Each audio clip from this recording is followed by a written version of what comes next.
ஏசாயா 1ஆம் அதிகாரம் 19ஆம் வசனத்தை வாசிக்க நாம் கேட்கும்போது, நீங்கள் மனம் பொருந்தி செவி கொடுத்தால் மனம் பொருந்தி செவி கொடுத்தால் தேசத்தின் நன்மையை புசிப்பீர்கள். தேசத்தின் நன்மையை புசிப்பீர்கள். தேசத்தின் நன்மையை புசிப்பீர்கள் என்பதுதான் வாக்குத்தத்தம். அதற்கு செய்ய வேண்டியது என்ன? மனம் பொருந்துங்கள், செவி கொடுங்கள் என்பது சொல்லப்பட்டிருக்கிறது. அதோடு இணைந்த சில முக்கியமான காரியங்கள். இதுல தேவ பிள்ளைகள் கவனம் செலுத்தும் போது நாம் இந்த ஆசீர்வாதத்தை பெறுகிறோம். 1 16ஆம் வசனத்திலே, உங்களை கழுவி சுத்திகரியுங்கள். சுத்திகரிப்புல கவனம் செலுத்தணும். பொல்லாப்பை என் கண்களுக்கு மறைவாக அகற்றி, அகற்றப்பட வேண்டியவைகள்ல கவனம் செலுத்தணும். அகற்ற வேண்டியவைகளை அகற்றணும். தீமை செய்தலை விட்டு விடுங்கள். பிராக்டிக்கலா பழக்க வழக்கத்துல தீமை வந்துடும். சில ஆட்கள் பேசினாலே குறை பேசிக்கிட்டே இருப்பாங்க, அவங்களுக்கே தெரியாது. அது தலைமுறையா வந்திருக்கும். சிலர் கேலி பண்ணியே பேசியிருப்பாங்க, பரியாசம் பண்ணியே பேசியிருப்பாங்க. இதெல்லாம் இந்த தீமை செய்யறதை விட்டு விடுங்கள். ஒருத்தருக்கும் நம்ம இடரெல்லாம் இருக்கக்கூடாது. இடரெல்லாம் இருந்தா கழுத்துல கல்லை கட்டி கடலுக்குள்ள போடணும்னு பைபிள் சொல்லியிருக்கு. இடரெல்லாம் இருக்கக்கூடாது. நன்மை செய்ய படியுங்கள். இப்ப நீங்க நல்லதை செய்ய படிங்க. இயேசு நன்மை செய்கிறவராய் சுற்றி திரிந்தார். இந்த பழக்கத்துக்கு வாங்க. ஒடுக்கப்பட்டவங்க மேல ஒரு கரிசனை வைக்கணும். வாழ்க்கையில அங்கங்க ஆட்கள் கஷ்டப்பட்டவங்க இருப்பாங்க, நீங்க அவங்களோட போய் கொஞ்சம் அக்கறை காமிக்கணும். அப்படிப்பட்டவங்க மேல ஒரு கன்சர்ன் இருந்துச்சுன்னா கர்த்தருக்கு உங்களுக்கு மேல பிரியம் வரும். திக்கற்ற பிள்ளைகள் தவிக்கிறாங்க பாருங்க, விதவைகளின் வழக்கை விசாரிங்கள். அவங்களுடைய பெயின்னா என்ன? அப்படியே எனக்கு ஏதோ என் கதை நடந்தா போதுன்னு நினைக்காதீங்க. அடுத்தவங்க மேல அக்கறையா இருங்க. ஒவ்வொருத்தருக்கும் ஒரு வருத்தம் இருக்கும். அந்த வருத்தத்தை நீங்க சேர்ந்து சுமக்கணும். பலர் பல வருத்தங்கள்ல வருவாங்க. அதை தான் இயேசு சொன்னார், வருத்தப்பட்டு பாரம் சுமக்கிறவங்க எல்லாம் என்கிட்ட வாங்க, நான் இளைப்பாறுதலை தருகிறேன். அதே போலதான் நம்ம எல்லாம் இருக்கணும். சுற்றிலும் ஜனங்கள் வருத்தத்தோடு இருப்பார்கள். அவர்களுக்கு கிறிஸ்துவின் இளைப்பாறுதலை நாம் அவர்களுக்கு கொண்டு செல்ல வேண்டும். ஆமென். கர்த்தர் அந்த கிருபையை தருவாராக. இதெல்லாம் செய்தா நீங்க தேசத்தின் நன்மையை புசிப்பீர்கள். இன்னும் வேற ஒரு வார்த்தையா சொன்னா, இந்த தேசத்துல நீங்க நல்லா இருப்பீங்க. தேசத்துல யாரை நல்லா வைக்கலான்னு கர்த்தர் நினைக்கும் போது இந்த மாதிரி ஆட்களை நன்றாக வைக்க போகிறார். ஹல்லேலூயா. சபையில கற்றுக் கொடுக்கிற இந்த மாதிரி வளர்ற ஆட்கள் அடுத்த சில காலங்களில் நன்றாக வருவதை நாம் பார்ப்போம். ஒரு கூட்டம் தங்களை மட்டும்தான் கவலைப்படும். தங்களுக்கு இருக்கிற 1 or 2 பிள்ளைகள் இருக்கும், அதுவே அவங்களுக்கு பெரிய வேர்ல்டு ரெக்கார்டு. அப்படி அல்ல, அது ஒரு பக்கம் வளரும். ஸ்தோத்திரம். நீங்க வெளிச்சமா இருக்கணும், நீங்க உப்பா இருக்கணும், நீங்க இந்த காலத்துக்கு உதவியா இருக்கணும். அல்லேலூயா. உங்ககிட்ட இருக்கிற தாளந்துகள் பயன்படணும். அது புதைத்து வைக்கப்பட்டால் அது கையும் காலும் கட்டி உபாதிக்கிறவர்கள் கையில் ஒப்பு கொடுக்கப்படக்கூடிய நபராம் ஆண்டவர் பார்க்கிறார். நம்மகிட்ட இருக்கிற அபிஷேகம் பயன்பட வேண்டும். நம்மகிட்ட இருக்கிற அழைப்புல ஓட வேண்டும். நம்முடைய தெரிந்து கொள்ளுதல் என்ன? எதற்காக அழைத்தார், அதில் எதற்காக தெரிந்து கொண்டார், அந்த ஓட்டத்தில் ஓடணும். அத்தி மரமா வைத்து கனியை எதிர்பார்த்தால் கனி கொடுக்க வேண்டும். நம்மில் கனியை எதிர்பார்ப்பார். மரம் எப்படி இருக்குது, இலை கிளை செடி எல்லாம் பார்க்க மாட்டார், கனி இருக்குதான் பார்ப்பார். கனியா இருந்துச்சு, கனி இருந்தால் அவர் மகிழ்வார். நீங்கள் கனி கொடுக்கும்படி நான் உங்களை ஏற்படுத்தினேன், மனம் திரும்புதலுக்கு ஏற்ற கனிகளை கொடுங்கள் என்று வேதம் சொல்கிறது. ஜனங்களை தேடி போகணும். பாவிகள் துன்மார்க்கராக தான் இருப்பாங்க, அவங்கள தேடி போகணும். இயேசு பாவிகளின் சிநேகிதராக இருந்தார். அதனால எந்த பாவத்தையும் மன்னிக்கிறவராக இருக்கிறதுனால அவர்களோடு நம்ம பாவிகளோடு நட்பு வைக்கணும், பாவத்தை வெறுக்கணும். இந்த அனுபவத்திற்காக ஜெபம் பண்ணுங்க. பாவிகளோட ஒரு நட்பும் பாவத்தின் மேல் வெறுப்பையும் கர்த்தர் தருவாராக. எல்லாரும் நல்லா ஜெபம் பண்ணுங்க. இயேசுவின் நாமத்தில் கர்த்தர் அந்த கிருபையை தருவீரார். அவங்களாம் சரியில்லைன்னு ஒதுக்கிடக்கூடாது. ஆண்டவர் அவங்கள ரட்சித்து பயன்படுத்த வல்லவராக இருக்கிறார். ஆண்டவருக்கு மகிமை. இந்த நாளிலே செய்தியின் தலைப்பு மனம் திரும்புதலின் ஆசீர்வாதங்கள். கர்த்தர் உன்னை ஆசீர்வதிப்பார். ரைட்டு தான். மனம் திரும்பும் போது வருகிற ஆசீர்வாதம். நம்ம மனது கர்த்தர் பக்கம் திரும்பணும். ஸ்தோத்திரம்.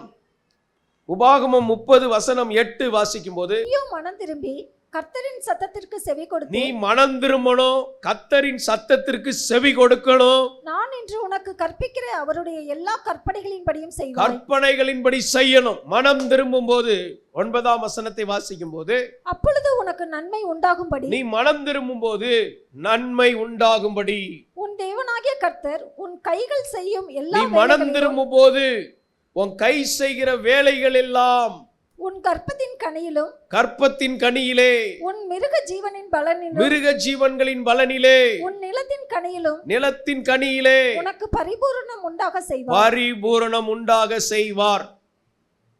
நல்லா கவனிங்க. இந்த ஆசீர்வாதம் இல்ல, நான் கர்த்தரை தான் தேடுறேனே, நான் சர்ச்சுக்கு வரவங்களுக்குலாம் ஆசீர்வாதம் கிடையாது. யார் மனம் திரும்புறாங்களோ அவங்களுக்கு தான் ஆசீர்வாதம். சபைக்கு கொலைகாரன் வருவான், கொள்ளக்காரன் வருவான், விபச்சாரக்காரன் வருவான், எவன் வேணா வந்துட்டு போவான். மனம் திரும்புறவனை தான் கர்த்தர் ஆசீர்வதிப்பார். அல்லேலூயா. மனம் திரும்புகிறவங்களுக்கு தான் கர்த்தர் இந்த ஆசீர்வாதத்தை கொடுக்கிறார். என்ன ஆசீர்வாதத்தை சொல்லப்பட்டிருக்குது பாருங்க. ஸ்தோத்திரம். மனம் திரும்பும் போது அவங்களுக்கு நன்மை உண்டாகும். எத்தனை பேர் வாழ்க்கையில நன்மை வரணும்? அப்போ கர்த்தர் இடத்துல மனம் திரும்பி ஆகணும். எதுல மனம் திரும்பி ஆண்டவர்கிட்ட கேட்கணும். ஒன்று, எதுல மனம் திரும்பி மனசாட்சி சொல்லும். எதுல மனம் திரும்பணும்ட்டு வேத வசனம் சொல்லும். ஹல்லேலூயா. எதுல மனம் திரும்பி சில நேரம் சில மனுஷர்கள் கூட நமக்கு சொல்லுவாங்க, நீங்க ஏன் இவ்வளவு கோவப்படுறீங்க அப்படிம்பாங்க. உடனே பார்க்கணும், ஆமா அதுல மனம். அப்ப இந்த 4 விதத்துல நாம் எவைகளில் மனம் திரும்ப வேண்டும் என்பதை கண்டுபிடிக்கலாம்.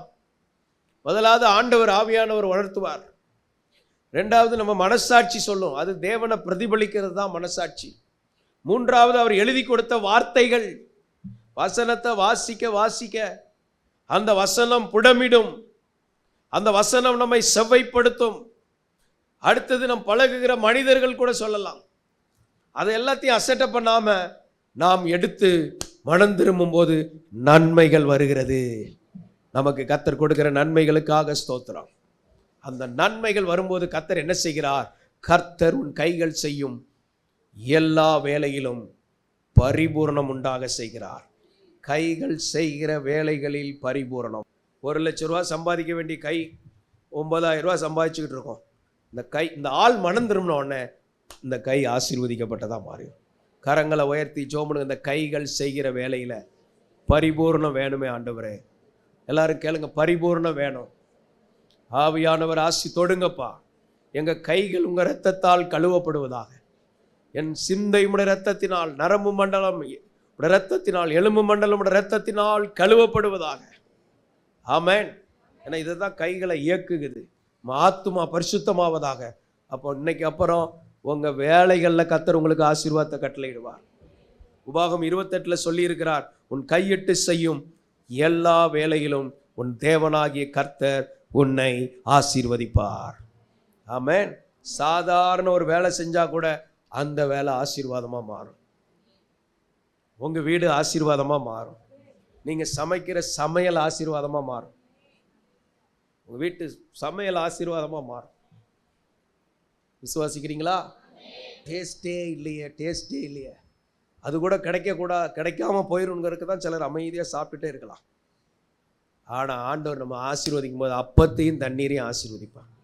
அப்பமும் தண்ணீரும் ஆசீர்வதிக்கப்படணும். எல்லா கரங்களை உயர்த்தி இயேசுவின் நாமத்தில் ஆண்டவரே ஆசீர்வதிப்பீராக. அப்பமும் தண்ணீரும் ஆசீர்வதிக்கப்படுவதாக. அடுத்தது சொல்லப்பட்டிருக்குது, உன் கற்பத்தின் கனியிலே அங்க பரிபூர்ண நன்மை உண்டாக கட்டளையிடுவார். உங்க கற்பத்தின் கனி பரிபூர்ணமா மாறும். உங்க பிள்ளைகள் ராஜரீகமாய் மாறுவார்கள், நல்லா படிப்பார்கள், கல்வியில் நிபுணர்களா மாறுவார்கள், துறை மக்களாயிருப்பார்கள். தானியேல் 1ஆம் அதிகாரம் 3ஆம் வசனத்தில் சொல்லப்பட்டது போல அவர்கள் உயர்ந்த இடத்துக்கு வருவார்கள், பிரபுக்களாயிருப்பார்கள். அல்லேலூயா. நீங்க மனம் திரும்பலனா அந்த பிள்ளைகள் எல்லாம் ஸ்தோத்திரம். சில பிள்ளைகள் பாருங்க ஊதாரிகளா சுத்திட்டு வருது. பர்பஸ் இல்லாமலே வண்டியில போயிட்டு வரும், நோக்கமே இருக்காது. இந்த மாதிரி வளர்க்கக்கூடாது. பிள்ளை ஆண்டானை நடக்க வேண்டிய வழியிலே நடத்து. சிலர் வண்டி எடுத்து ஒவ்வொரு தடவை ஒவ்வொரு வேலைக்கு போயிட்டு வந்துட்டு இருப்பான். விவரமா பிளான் பண்ணவங்க சரியாக திட்டமிட்டு ஒரே நேரத்தில் 9 வேலையை முடிச்சுட்டு வந்து நிற்பாங்க வீட்டில். எல்லாம் அதான் பரிபூர்ணமாக மைண்டு வேலை செய்யும். சிலர் போயிட்டு அந்த வேலையை விட்டுட்டு வேற எதையோ நினச்சிட்டு வந்து நிற்பாங்க. புத்திய பிசாசு, புத்தி மயக்கம் என்பது ஒரு சாபம். இந்த சாபத்தில் யாரும் இருக்கக்கூடாது. இயேசு ரத்தம் சிந்தி இருக்கிறார். புத்தி மயக்கத்திலிருந்து இயேசுவின் நாமத்திலே ஜனங்கள் விடுவிக்கப்படுவார்களாக.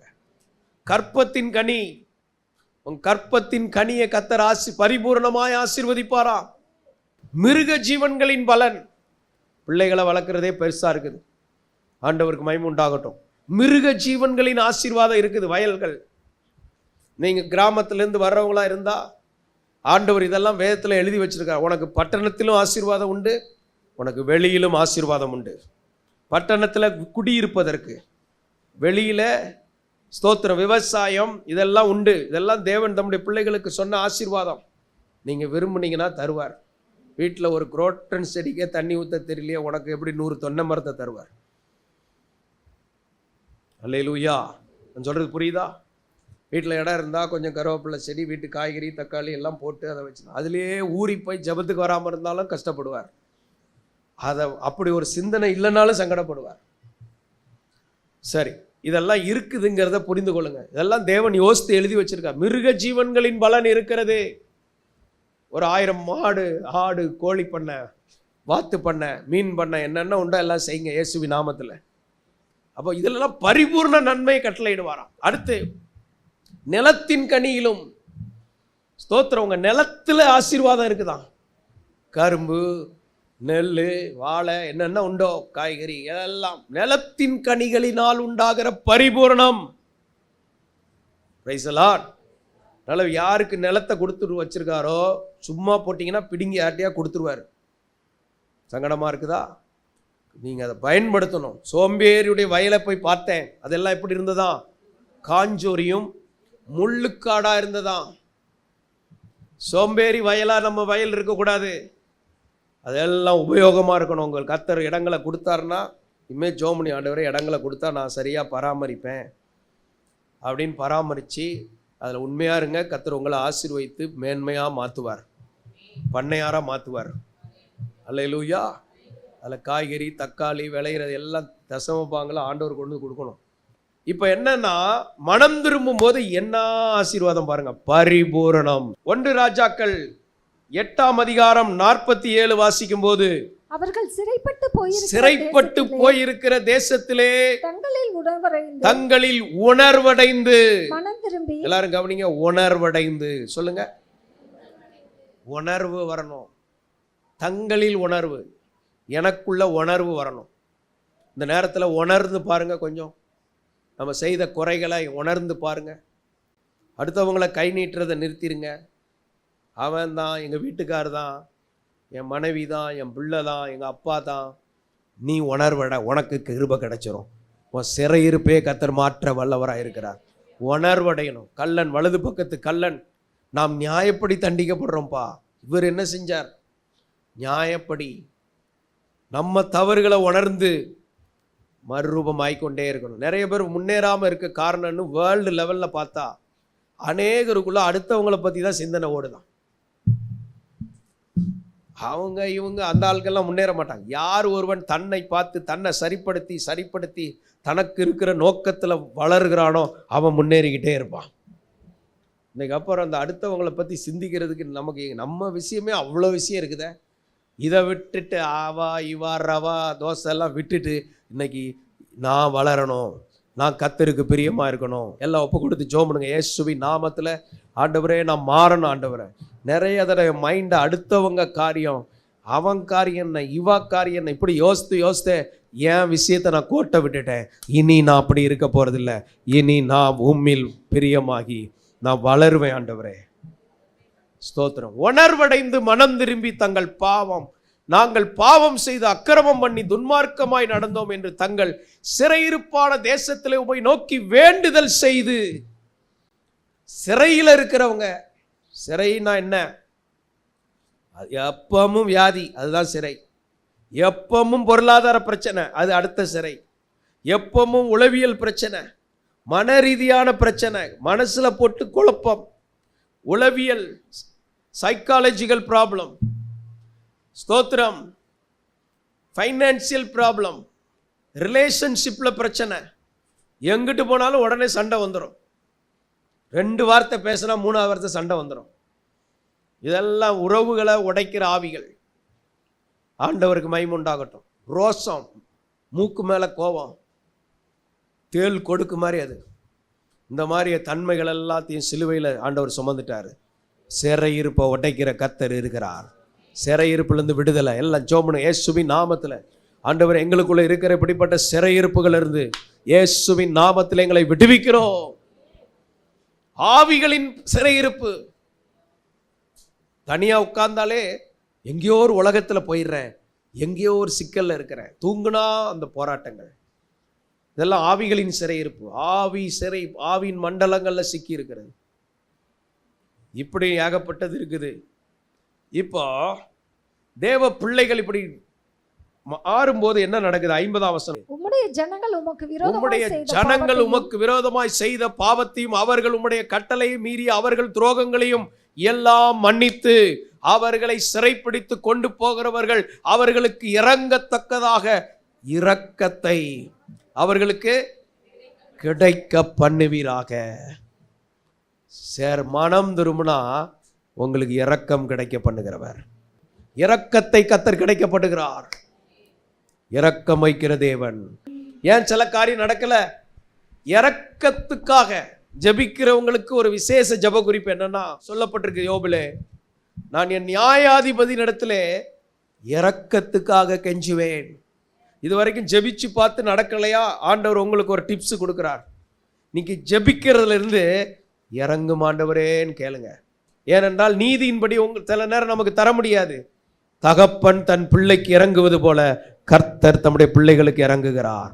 இரக்கங்களின் தேவன். இறங்குகிற தேவனாலே எல்லாம் ஆகும். கர்த்தர் உனக்கு இறங்குவார். ஹல்லேலூயா. அப்ப மனம் திரும்பும் போது இரக்கமெல்லாம் கிடைப்பார். எஸ்தருக்கு தன்னை பார்க்கிறவங்க கண்ணெல்லாம் தயவு, என் தயையெல்லாம் முன்னால போகுன்னு சொல்லியிருக்கிறார். உங்களுக்கு தயையெல்லாம் முன் செல்லும். நீங்க எங்கெல்லாம் போகணுமோ அங்கெல்லாம் தயையை கர்த்தர் முன் செல்ல வைப்பார். ஒரு தூதனை முன்னால அனுப்புவார். ஆண்டவருடைய சமூகம் முன்பாக செல்லும். நான் உனக்கு முன்னே போயின்னு சொல்லுகிறார். அதனால அப்ப நம்ம எவ்வளவு கனப்படுத்துகிறார். இப்படி உங்களை யார் நடத்த முடியும்? ஸ்தோத்திரம். அவரே முன்னால போகிறார், வழிகளெல்லாம் ஆயத்தப்படுத்துகிறார். அந்த பிரசன்னத்துல வாழ கர்த்தர் கிருபை தருவாராக. ஆமென். 3ஆவதாக நெகேமியா 9:28 வாசிக்கும் போது, அவர்களுக்கு இளைப்பாறுதல் உண்டான போதோ உமக்கு முன்பாக மறுபடியும் பொல்லாப்பு செய்ய தொடங்கினார். மறுபடியும் வேலையை காட்ட ஆரம்பிச்சிட்டாங்க. வேலையை மட்டும் காமிச்சிடாதீங்க. என்ன ஆண்டவர் நம்மளை நல்லா வைக்க விரும்புகிறார், இளைப்பாறுதலை கொடுக்க விரும்புகிறார். நீங்க நல்லா ஆசீர்வாதமா இருக்க விரும்புகிறார். ஏன் பிரச்சனை என்னன்னா, கொஞ்சம் நல்லா வச்சுட்டா ஸ்தோத்திரம் வேலையை காட்ட ஆரம்பிச்சார். பொல்லாப்பு செய்ய தொடங்கினார்கள். ஆகையால் அவர்கள் சத்துருக்கள் அவர்களை ஆளும்படி அவர்கள் கையிலே ஒப்பு கொடுத்தார். ஏன் பிரச்சனையை கொடுக்கிறார்? சில எப்பவும் பிரச்சனையாவே இருக்கேன். எப்பா உன்னை காப்பாத்துறதுக்கு ஆண்டவர்கிட்ட இருக்கிற ஒரே வழியா தான். உங்களை என்னையும் காப்பாற்றி பரலோகத்துக்கு கொண்டு போறதுக்கு ஆண்டவர்கிட்ட இருக்கிற இந்த கடைசி வழின்னு வச்சுக்கிடுவோமே. இதை விட்டுட்டா வேற வழி கிடையாது அவருக்கு. பிரச்சனையே கொடுத்துக்கிட்டு இருந்தா உடனே நினைச்சுவீங்க, அப்பா அப்பா அப்பா ஏசப்பா ஏசப்பா. அடுத்து எப்போ ஜபம் இருக்குது? விடுதலை ஜபம் எப்போ இருக்கு? அதிகாலை ஜபம் எப்போ இருக்கு? ஆண்டவரே ஏசப்பாமோ. பிரச்சனையெல்லாம் மாறி இளைப்பாறுதல் கொடுத்தா அப்படியே 9 மணி வரைக்கும் தூங்கும். சரி 10 மணி வரைக்கும் தூங்குங்க, பரவாயில்ல. காலையிலே எழும்பி ஜோம் பண்ணிட்டு ஒரு குட்டி தூக்கம் போட்டால் பரவாயில்ல. இது ஒரே தூக்கம். அப்போ பார்த்தார் ஆண்டவர், சத்துரு கையில் ஒப்பு கொடு. உடனே ஒரு சத்துரு வந்து மூளையை குழப்புவான், இன்னொரு சத்துரு வந்து காதில் கிருகிருன்னு சவுண்டு விடும், அடுத்த சத்துரு வந்து எலும்புக்குள்ளே கடம்படான்னு சத்தம் கேட்கும், இன்னொரு சத்துரு வந்து நரம்ப அவன் இழுத்து விட்டுருவான், இன்னொரு சத்துரு வந்து காலை தட்டி விடுவான். இப்போ சோத்திரம்பா சோத்திரம்பா அப்பா அப்பா அப்பா. உடனே ஆண்டவர் சந்தோஷம், எப்படியும் அந்த பிள்ளை பரலோகம் வந்துடும். இப்போ சத்தியம் தெரிஞ்சு நம்ம ஆண்டவர்கிட்ட சொல்லணும், ஆண்டவரே இந்த அளவுக்கு போக வேண்டாம், நான் உம்முடைய பிள்ளையாகவே இருப்பேன். சிலர் கையில் ஏன் கொஞ்சம் பணத்தை கொடுக்க மாட்டார்? பணம் கொடுத்தா உடனே பெட்ரோலை போடுறா காரில், நிரப்படா வண்டி எடுறா பெங்களூருக்குன்னு போயிடுவான். அதாக்கும் ஆண்டவர் கொஞ்சம் செக் வச்சிருக்கிறார். கொஞ்சம் ஆரோக்கியத்தை கொடுத்துட்டான்னு வைங்கண்ணே, கிளம்புடா ஊர். இன்னைக்கு புதுக்கோட்டை, நாளைக்கு தஞ்சாவூர், அடுத்த வாரம் கரூர், அடுத்த வாரம் நாமக்கல்.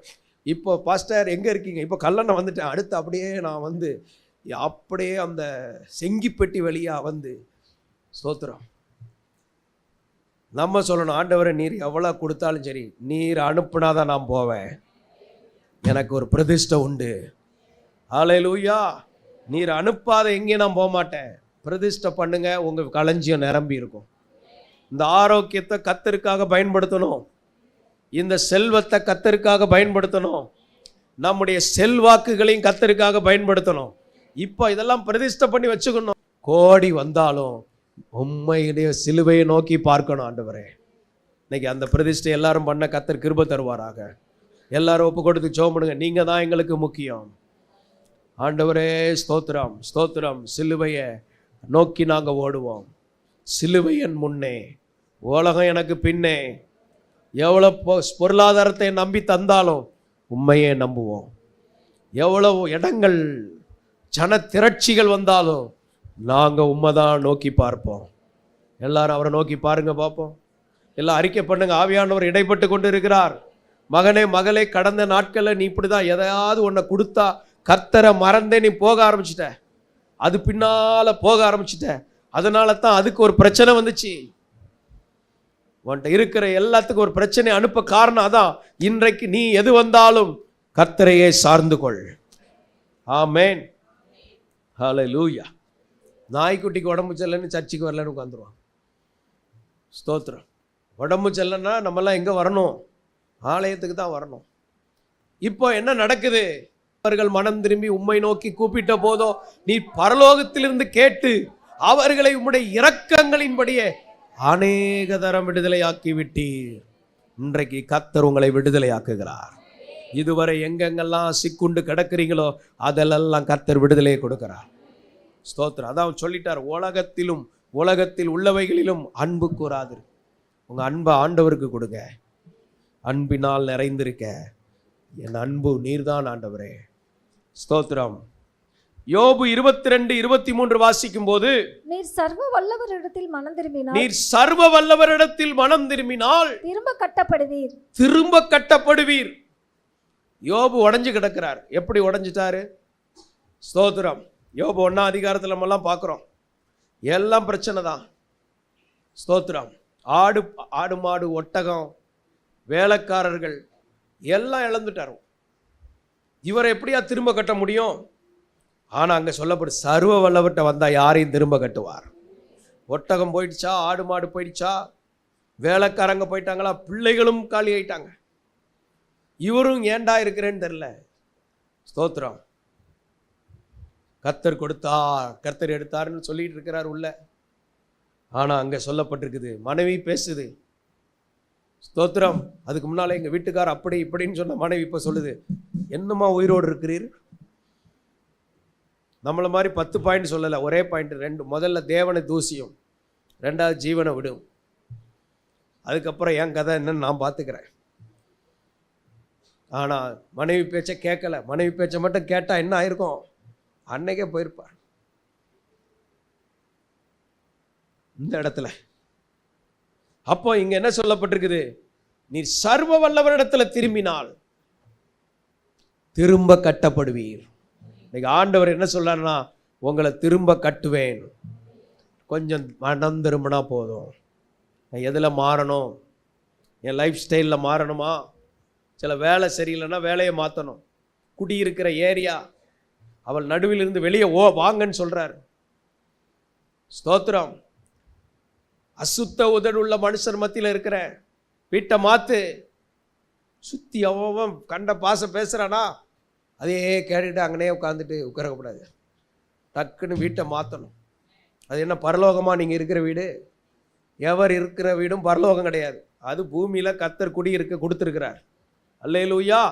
அது சரியில்லைன்னா வீட்டை மாற்று, சுற்றி இருக்கிற ஃப்ரெண்ட்ஸை மாற்று. 2ஐயும் மாற்றிட்டோம்னா போதும், லைஃப் ஸ்டைல் மாறிடும். மனம் திரும்பினா திரும்ப கட்ட போகிறார். விழுந்து போன தாவீதின் கூடாரத்தை எடுப்பித்து கட்டினாரா. தாவீதின் வெற்றியின் ரகசியத்தில் ஒன்று, எப்பவும் அங்கே ஒரு சங்கீதக்காரர்கள் பாடி துதித்து பாடி கர்த்தரை மகிமைப்படுத்திக்கிட்டே இருப்பாங்களாம். அப்புறம் ஒரு தீர்க்கதரிசிகள் கூட்டம் இருக்குமா, எல்லாம் சேர்ந்து தான் பாடி பாடி அந்த பிரசன்ஸ் இருக்கும்போது தான் தாவீது போகிற இடத்துலலாம் ஜெயம் கிடைத்தது. கர்த்தர்ட்ட விசாரிச்சுட்டு தான் போவார். நான் என்ன செய்யணும்னு கேட்பார். உடனே கர்த்தர் சொல்கிறது தான் செய்வார். அதனால் தாவீதுக்கு எங்கேயுமே ஜெயத்தை தான் கர்த்தர் கொடுத்தார். இன்றைக்கு கர்த்தர் உன்னை திரும்ப கட்டப் போகிறேன்னு சொல்லுகிறார். உன்னை கட்டி எழுப்ப போகிறார். உங்கள் குடும்பத்தை கட்டி எழுப்ப போகிறார். தேவ மகிமையை தடுக்கிற எந்த காரியங்களும் நம்மிடத்திலோ நம்முடைய பிள்ளைகளிடத்திலோ வராதபடி கர்த்தர் காப்பாராக. கரங்களை சுத்தி இயேசுவின் நாமத்தில் எங்கள் வீட்டு எல்லைக்குள்ள தேவ பிரசன்னத்தை தடுக்கிற அந்நிய வல்லமைகள், அந்தகார வல்லமைகள், அசுத்த வல்லமைகள், பொல்லாத வல்லமைகள் வராதபடி கர்த்தர் எங்களை அக்கினி மதிலாயிருந்து காப்பாராக. இந்த அபிஷேகத்தில் நிரம்பி இருக்க கர்த்தர் கிருபை செய்வாரா. திரும்ப கட்ட போகிறாராம். உடைஞ்சு வந்திருக்கிறீங்களா, நொறுங்கி வந்திருக்கீங்களா, மீண்டும் கட்ட போகிறார். இந்த தேவாலயத்தை இடித்து போடுங்கள், 3 நாளைக்குள்ள கட்டுவேன் இருக்கிறார். நீங்க கட்டுற மாதிரி இல்லை, வீட்டை கட்டுறேன்ட்டு இன்னும் கட்டின பாடு இல்லை சிலர். ஸ்தோத்திரம். தனிமையானவர்களுக்கு வீடு வாசல் ஏற்படுத்தி கொடுக்குறான்னு இருக்கா, கர்த்தர் வீட்டை கட்டுகிறான்னு இருக்கா. அந்த வசனத்தெல்லாம் யாருக்கு அது? குப்பனுக்கும் சுப்பனுக்குமா? இந்த வசனத்தை எடுத்து வச்சு கர்த்தர் வீட்டை கட்டுகிறவர். புத்தியுள்ள ஸ்திரீ வீட்டை கட்டுகிறாள். புத்தியுள்ள ஸ்திரீ வீட்டை கட்டுகிறாள். புத்தி இல்லாத ஸ்திரீ அந்தந்த ஜவுளி கடைகளை கட்டுகிறாள். எல்லாத்தையும் அங்கே கொண்டு கொடுத்து அவங்க அடுத்த ஃப்ளோர். உடனே உங்களுக்கு ஆசைக்கு ஒரு லிஃப்ட் ஜில் அதுலேயே உங்களுக்கு திருப்தி ஆயிரும். வீட்டை கட்டுமா. அல்லேலூயா. அதற்காக ஜெபம் பண்ணணும். வீட்டுக்காரர் மண்டையை பிடிச்சு இழுத்து அது பாதி எல்லாம் ஓடிக்கிட்டு இருக்கக்கூடாது. ஸ்தோத்திரம். வீட்டை கட்டுகிற ஸ்திரீகள் பாக்கியவான்கள். கர்த்தர் கட்டுகிறார், அவரோட அந்த ஸ்திரீயும் ஜெபம் பண்ணிட்டு இருந்தால் அந்த வீடு கட்டப்படும். அதான் பாயிண்ட். கர்த்தர் இல்லாமல் வீடு கட்ட முடியாது. கர்த்தரோட சேர்ந்து அதுக்காக ஜெபம் பண்ணணும். கர்த்தர் கட்டுவார்னு இப்போ வயசு எத்தனை? 78. இனி அங்கே தான் கட்டப்பட்டிருக்கும். பரலோகத்தில் உங்களுக்கு ஒரு ஸ்தலத்தை ஆயத்தம் பண்ண போகிறேன். உனக்கு பூமியிலையும் கர்த்தர் கட்டுகிறான் இருக்குல்ல, குடியிருப்பின் எல்லைகளை குறித்திருக்கான் இருக்குல்ல, அந்த வசனத்தெல்லாம் எடுத்து கிளைம் பண்ணணும். நமக்கு தான் உபவாச ஜெபத்துக்கே நேரம் இல்லையே. சில ஜாதி பிசாசு, ஜாதினா வகை, சில வகையான பிசாசு ஜெபத்திலும் உபவாசத்திலும் தான் போகும். உபவாசம் பண்ணி ஜெபம் பண்ணணும், தாழ்த்தி ஜெபிக்கணும், போராடி ஜெபிக்கணும், கண் விழித்து ஜெபிக்கணும். இயேசுவே இறங்கும் ஐயா, உட்கார்ந்து கிருபையை கேட்கணும். அப்போ வசனத்தின் வல்லமை உங்களுக்கு உதவியா இருக்கும். நீங்க திரும்ப கட்டப்படுவீங்க. உங்க பிள்ளைகளை கர்த்தர் திரும்ப கட்டுவார். உங்க சந்ததியை திரும்ப கட்டுவார். சபையை கர்த்தர் மீண்டும் மகிமையின் அனுபவத்தில் உயர்ந்த இடத்துல கட்டுவார். பரிசுத்த பிதாவே, இந்த வார்த்தைகளை கொண்டு எங்களோடு நீர் பேசினதற்காக உமக்கு நன்றி செலுத்துகிறோம். இந்த கிருபை ஆசீர்வாதங்களை ஒருவரை இழந்து விடக்கூடாது. ஆசீர்வாதங்களையும் சொல்லியிருக்கிறீங்க, எச்சரிப்பும் சொல்லியிருக்கீங்க, விழிப்புணர்வும் கொடுத்திருக்கிறீங்க. இதை புரிந்து வாழ உதவி செய்வீரா. இயேசுவின் நாமத்தில் பிதாவே, ஆமென். Rock City AG church service timing Sunday morning 5 a.m., 7 a.m., 9 a.m. and 11 a.m. Evening 6:30 p.m. Branch Church AG Blessing Center. Sunday morning service 9 a.m. near Ariyamangalam EB Office Street, Thidir Nagar Road. Our address AM Plaza, number 8/1, second floor, opposite Sidambaram Mahal, Trichy 620002. Cell phone 99 7 660 7364.